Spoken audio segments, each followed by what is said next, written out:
এই শহরে, এই রাজপথে বাবার কথাই সত্যি হলো। তিনি বলতেন, নগরায়নের কালস্রোতে তুমি হারিয়ে যাবে।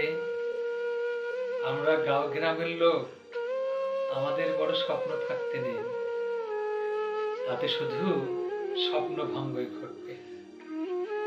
আজ টের পেয়েছি জেসিকা, হাড়ে হাড়ে টের পেয়েছি।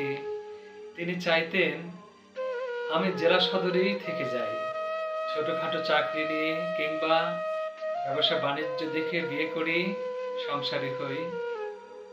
অথচ আমি কবি হব বলে রাজধানী আমাকে পেয়ে বসে।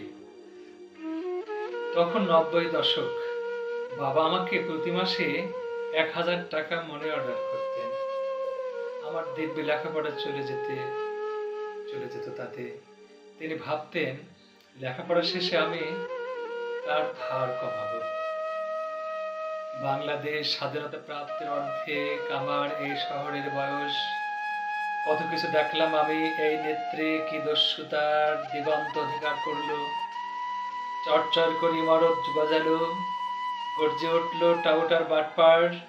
নব্য ধনীরা পাল্টালো তাদের পরিচ্ছেদ, মুখের ভাষা, তাদের উপার্জন কৌশল, তাদের জীবনাচার।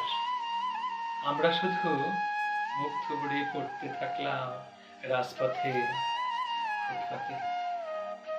বুঝেছি জেসিকা আজ, বাবা এমনিতেই বলেননি তুমি নগরায়নের কালস্রোতে হারিয়ে যাবে। সবকিছু হারিয়েছি জেসিকা আমি।